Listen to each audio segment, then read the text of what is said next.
안녕하세요. 저희 대경 최고조는 14단원과 관련된 Evidence Based Medicine EBM에 대해 발표하겠습니다. 저희 조는 이용희, 조진영, 이찬준, 이상엽 순으로 발표하겠습니다.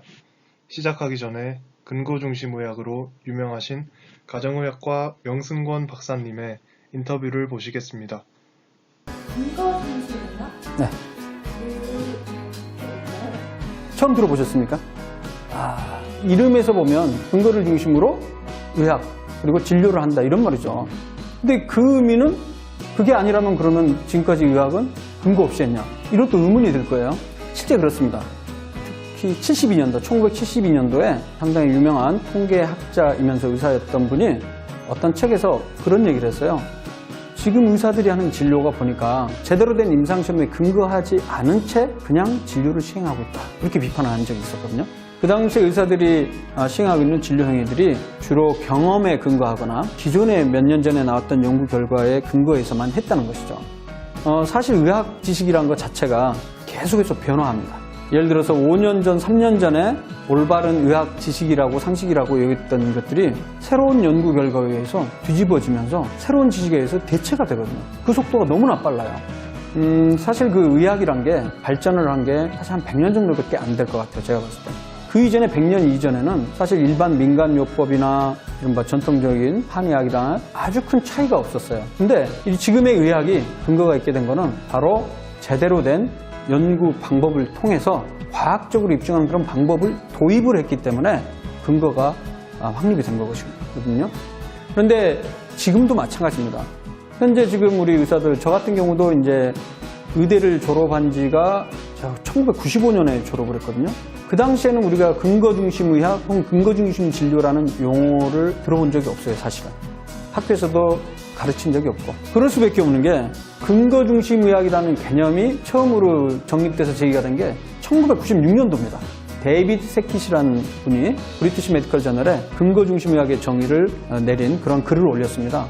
환자를 진료할 때, 의사결정을 할 때 있어서 최신의 과학적인 근거를 결합해서 하라는 것이죠. 현존하는 최상의 근거란 건 결국에 최근에 나온 연구 결과들을 접목을 해서 하라는 것이죠. 그러면 다른 의사들은 그렇게 안 하냐? 사실 그렇게 하기가 쉽지 않습니다.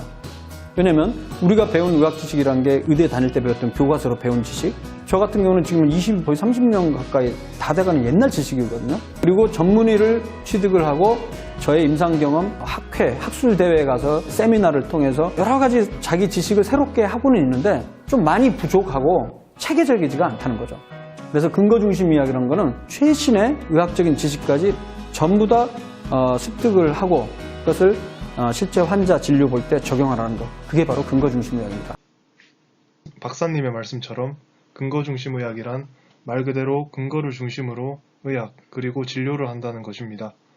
즉 환자를 대할 때 최신의 과학적인 근거와 반드시 결합해야 한다는 것입니다.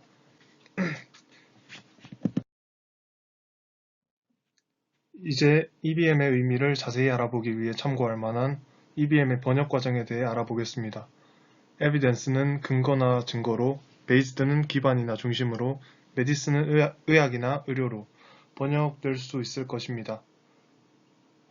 이 내용은 증거 기반 의학의 철학을 참고했습니다. 먼저 이 evidence는 증거나 근거로 번역할 수 있습니다. 증거는 법정 용어로도 사용되며 어떤 가설에 대해 입증력 있는 자료에 대해서만 사용하여 전복의 가능성이 거의 없다는 뜻을 내포합니다. 근거는 그에 비해 가설을 정당화시키기 위해 사용할 수 있는 광범위한 종류의 이유를 가리켜 비교적 큰 전복의 가능성을 가집니다. 많은 의료인들이 근거라는 용어를 선호해 네이버에도 근거 중심 의학이라는 용어로 나옵니다. 최선의 판단이라도 과학이라는 원리상 전복될 수 있기 때문입니다. 그러나 EBM의 핵심은 전복의 가능성이 아니라 증거의 품질을 평가하는 기준이고 에비던스가 진료가 효과가 있다는 가설을 입증하기 위해 쓰이는 자료를 가리키기 때문에 저자는 증거로 번역했습니다. B로 넘어가기 전에 방금 언급한 EBM의 핵심, 증거의 품질을 평가하는 기준에 대해 잠시 짚고 넘어가겠습니다. 이 그림을 근거 수준 피라미드라고 합니다. 위로 올라갈수록 증거의 입증력도 따라서 올라갑니다. 제일 밑에 층에 위치한 메커니즘 추론 전문가의 판단은 EBM에서 증거의 자격 자체가 의심스럽기 때문에 이를 빼고 그린 피라미드를 그리기도 합니다. 물론 전문가의 판단은 환자의 가치와 상황을 고려하고 플라세보 효과를 강화할 수도 있고 암묵적 지식에 해당하는 숙련 기술을 사용하는 것과 같은 비증거적인 역할을 하긴 합니다.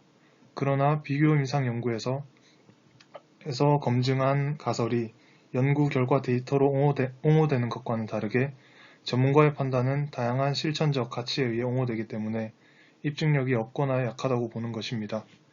또 메커니즘 추론은 잘 수행된 비교 임상 연구를 통해 확인된 사실은 메커니즘 추론이 내놓은 가설과 충돌을 하는 경우가 잦았기 때문에 신뢰하기 어렵다고 봅니다.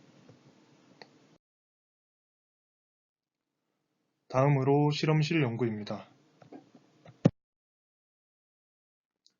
실험실 연구는 시험관, 배지, 그 안의 세포 혹은 분자 물질 등의 비생명체를 이용해서 의학적인 효능을 검증하는 것입니다. 실험실 연구에서 어느 정도 효과가 검증되면 동물 실험으로 넘어갑니다.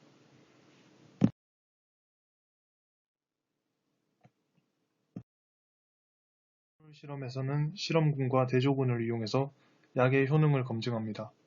그러나 아직 사람에게 사용하기에는 무리가 있겠죠. 그래서 임상시험을 합니다. 침대에 누워있는 사람을 임한다. 사람을 대상으로 하는 임상시험을 하게 됩니다. 임상시험을 통해서는 효능뿐만 아니라 안정성, 부작용에 대해서도 점검을 하게 됩니다. 그런데 이 임상시험도 모든 해당하는 환자를 대상으로는 할 수 없습니다. 그래서 서로 다른 여러 개의 결과가 나타날 수 있는데요. 그러면 어떤 결과가 맞는 것일까요? 이때 필요한 것이 바로 맨 꼭대기에 있는 메타 분석입니다.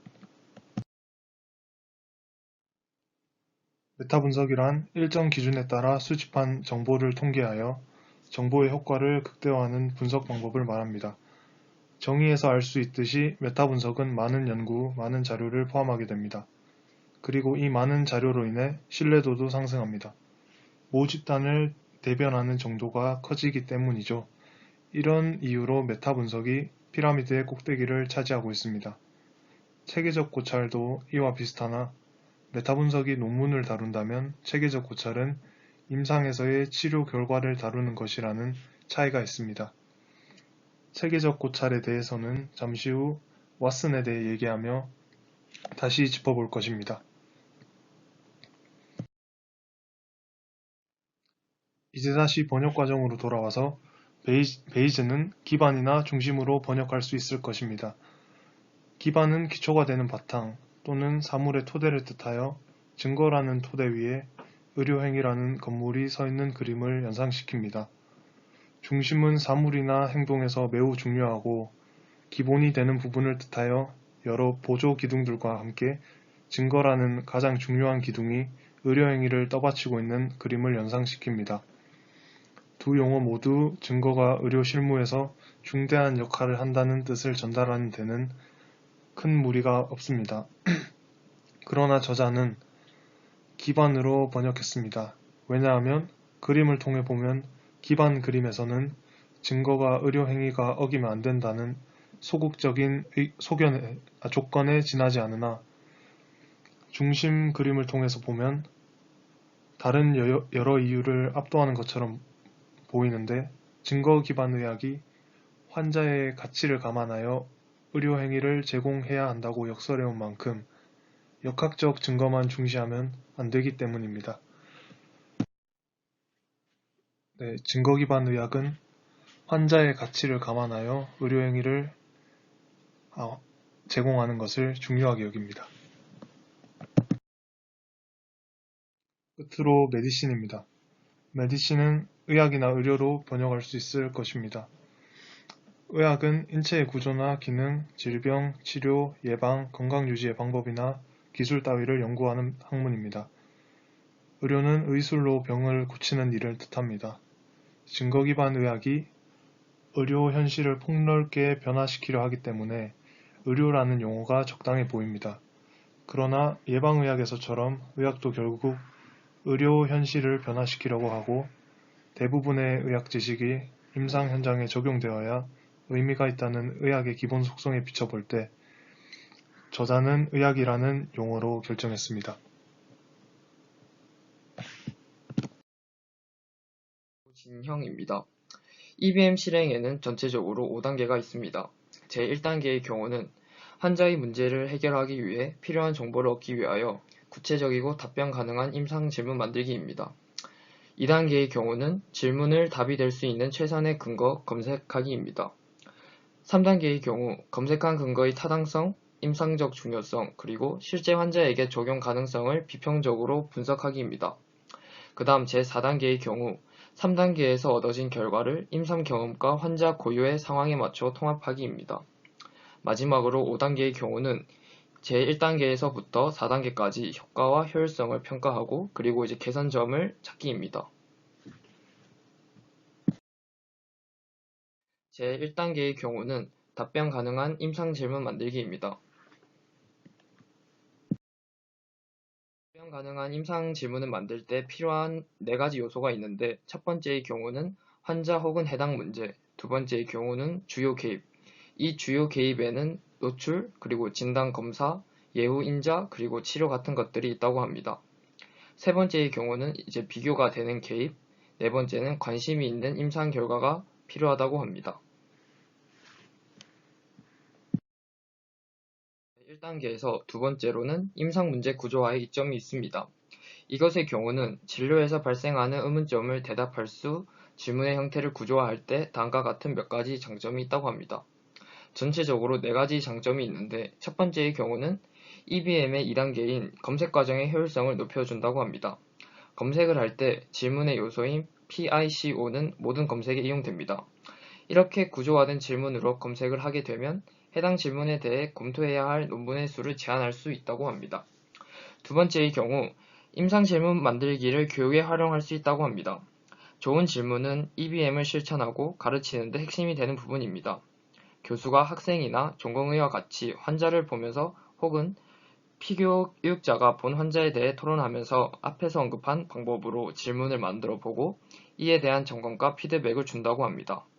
세 번째의 경우 부족한 시간을 집중적으로 사용할 수 있게 해줍니다. 특정 질문에 대한 해답을 찾는데 교과서나 잡지를 찾는데 소비하지 않고 해당 질문을 구조화시키면서 이에 대해 집중적으로 해결함으로써 환자의 필요에 적절한 문제에 대해 해답을 얻을 수 있다고 합니다. 이 외에도 바람직한 대답이 취해야 할 형태를 알려준다든지 또는 환자를 의뢰하거나 의뢰를 받을 때 동료 의사와 의사소통에 도움이 된다든지 아니면 더불어 질문에 대한 답변을 얻을 때 호기심이 충족되고 보람이 생겨서 임상가로서의 능력이 향상된다는 등 장점이 있다고 합니다.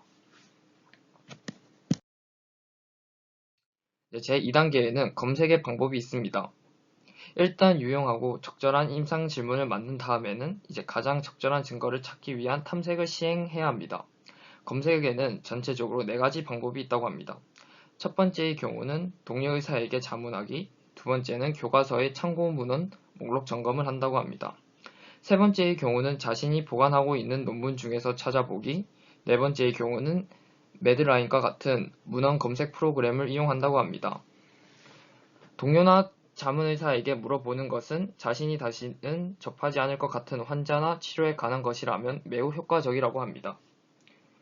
만약에 최근에 발간된 교과서가 있다면 저자 순으로 인용되어 있는 참고 문헌을 점검함으로써 검색을 시작할 수도 있지만 교과서에 실린 참고 문헌들은 출간되기 이전에 이미 과거의 지식이 되어버린 경우가 많기 때문에 이러한 문제점을 극복하기 위하여 새로운 형태의 일부 교과서의 경우 최신 시식을 정기적으로 제공하고 새로운 지식의 출처를 제공하는 것을 활용한다고 합니다. 그러나 이런 경우 최신 지식의 보완에는 장점이 있겠으나 어떤 전문가가 쓴 교과서의 일부분이 신뢰할 만한 것인지에 대해 결론을 제공하지는 못한다고 합니다. 즉, 다시 말해서 최신 지식을 제공한다는 이점이 있으나 그것을 받아들일 만큼 충분한 근거가 있는지는 확실치 않다는 것이 문제가 있다고 합니다. 세 번째의 경우, 즉 개인 소장용 논문 목록을 이용하는 경우 자신이 원하는 답을 얻는데 꼭 맞는 논문을 항상 겸비하고 있는 것은 아니라고 합니다. 최신 문헌 검색을 위한 새로운 방법의 출현으로 개인적으로 논문을 수집하고 있어야 하는 수고가 덜어지게 되었다고 합니다. 즉, 네 번째 방법, medline, OVID 같은 검색 엔진을 이용하여 신속하게 원하는 정보를 얻을 수 있다고 합니다.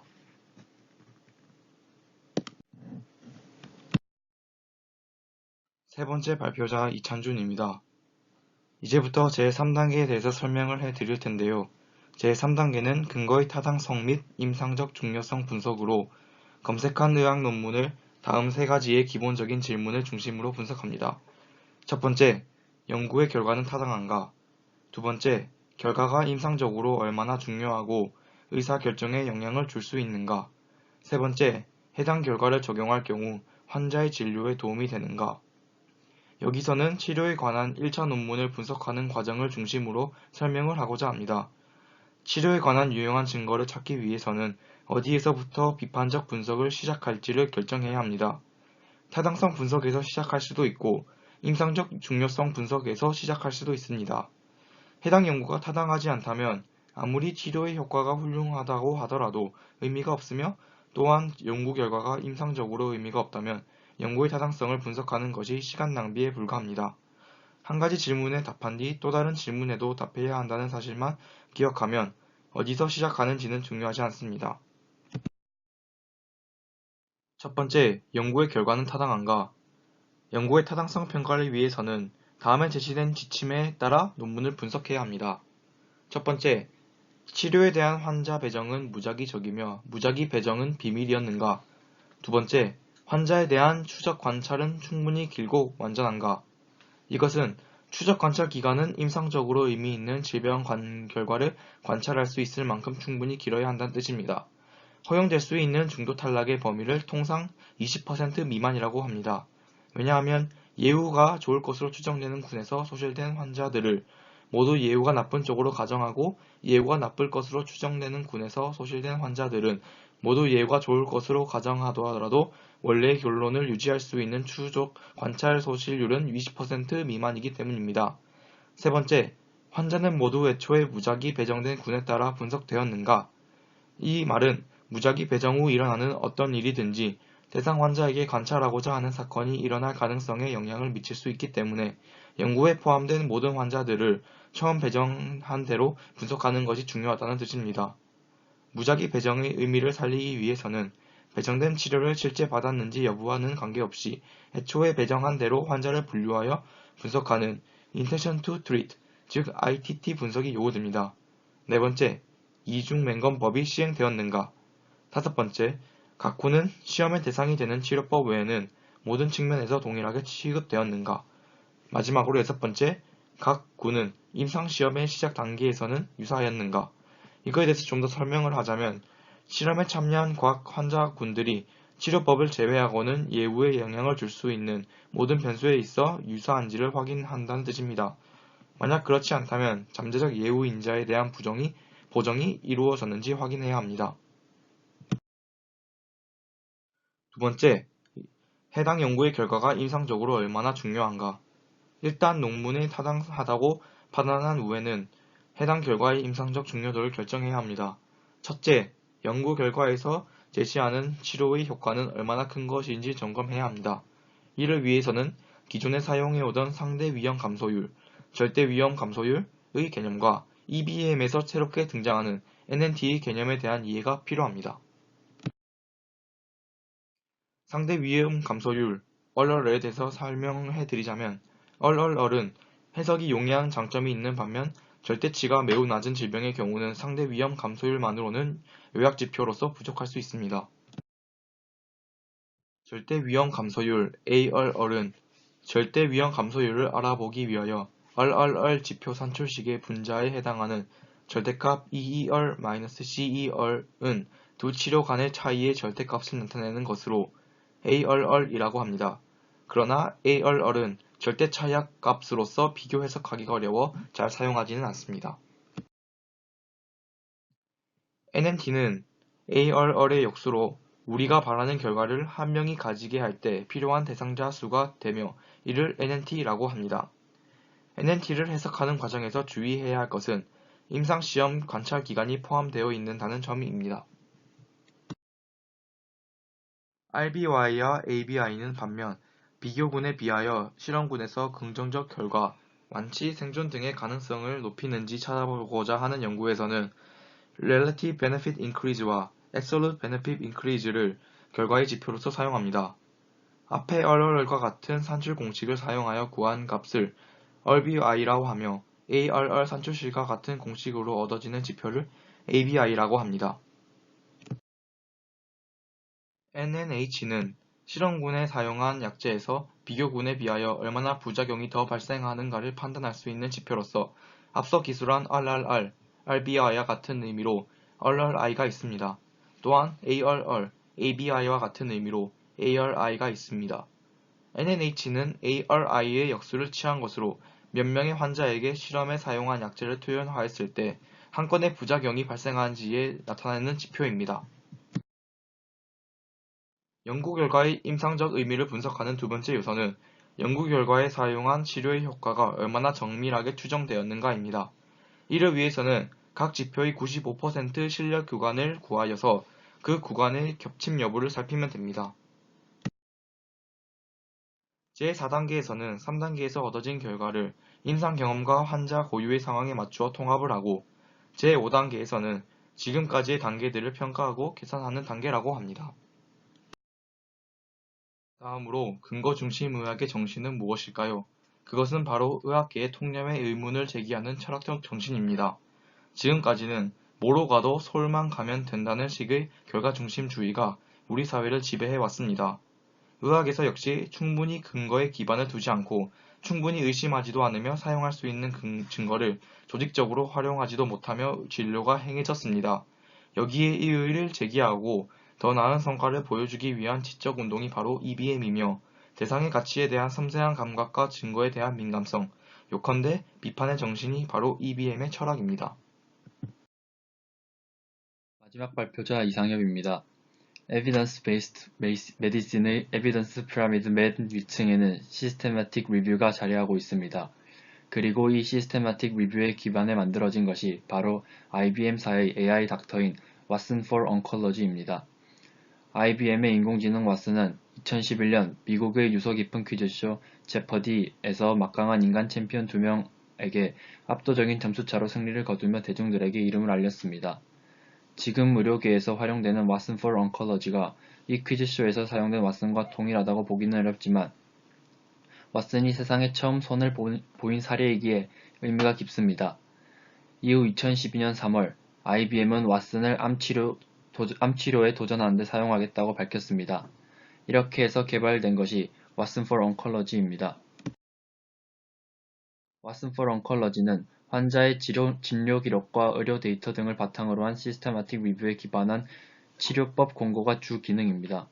예를 들어 해당 암 환자의 진료 기록, 검사 기록, 유전 정보, 수술 가능 여부 등을 입력하면 이를 기반으로 치료법을 공고해 주는 것입니다. 왓슨은 치료법을 초록색, 주황색, 빨강색의 3단계로 권고해서 알려줍니다. 초록색은 추천하는 치료법, 주황색은 고려해 볼만한 치료법, 빨간색은 권고하지 않는 치료법으로 각각의 치료법마다 근거 버튼이 달려 있어 왜 그러한 치료법을 제시했는지에 대한 왓슨의 근거 자료들을 보여줍니다.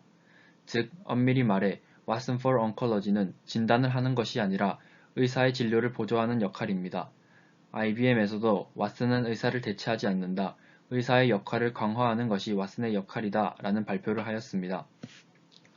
이렇게 개발된 왓슨 for Oncology는 300개 이상의 의학학술지, 200개 이상의 의학교과서, 1500만 페이지의 의료정보를 합습한 후인 2016년 9월에 가천대학교 길병원에서 국내 최초로 도입되었습니다. 이로 인해 가천대학교 길병원의 환자 수 증가에 자극을 받은 지방의 부산대병원, 건양대병원, 계명대학교 동산병원, 대우가톨릭대병원, 조선대병원, 전남대병원 등이 앞다투어 왓슨 for Oncology를 도입하였습니다. 하지만 왓슨이 국내에 상륙한 지 2년 만에 왓슨이 한국인의 유전적 특성이나 의료보험제도 등 국내 의료 환경을 반영하지 못해 활용에 한계가 있다는 이유로 많은 병원들이 도입을 꺼리게 되며 더 이상 한국에서는 왓슨이 세력을 넓히지 못하게 되었습니다. 국내에서 왓슨 for Oncology의 활성화가 원활히 이루어지지 않은 가장 큰 이유는 정확성 때문입니다. 왓슨 for Oncology의 정확성과 효용성을 검증하기 위한 정식 임상 연구가 진행된 적이 없고 이것이 의료계에서 인정하는 학술지의 논문으로 발표된 적도 전무하기 때문에 왓슨의 정확성에 대해 자세히 알고 있는 사람은 아무도 없을 것입니다. 비록 왓슨 for Oncology가 의사에게 치료법만 공고하는 보조 역할이라고 해도 이 치료법이 부정확할 경우 환자에게 미치는 위해도가 전혀 없을 수는 없기 때문입니다. 게다가 2017년 1월 조선일보의 보도에 따르면 2016년 11월 이후 길병원에서 진료한 100명의 환자 중에서 의사와 왓슨의 판단이 다를 경우에 모든 환자가 의사보다 왓슨을 더 신뢰했다고 하였습니다. 이렇기에 왓슨의 판단에 대한 정확성과 효용성은 꼭 파악이 되어야 할 문제입니다. 그리고 왓슨 for Oncology를 도입한 국내외 병원 3군데에서 왓슨 for Oncology 도입 후 몇 년간 진료한 환자들에 대한 연구 결과를 발표했습니다. 이 세 병원의 연구 결과들은 세부적으로는 차이가 있지만 큰 그림에서 보면 4가지 정도의 결론을 내릴 수 있었습니다. 첫째, 왓슨 for Oncology와 의사의 일치율은 암종별로 다르다. 둘째, 왓슨 for Oncology와 의사의 일치율은 같은 암종에서도 병기별로 다르다. 셋째, 왓슨 for Oncology와 의사의 일치율은 같은 암종에 대해서도 병원별 혹은 국가별로 다르다. 넷째, 왓슨 for Oncology와 의사의 일치율은 시간에 따라서 달라질 가능성이 있다. 이 때문에 국내 대형 병원들은 이미 왓슨 for Oncology 도입 대신 자체 개발이나 국내 업체들과 협업하는 쪽으로 방향을 잡았습니다. 정부도 25개 의료기관들과 19개 기업들과 함께 한국형 정밀 의료 솔루션인 닥터앤서 개발에 나서서 국내에서 왓슨 for Oncology의 입지는 더더욱 줄어들 것입니다.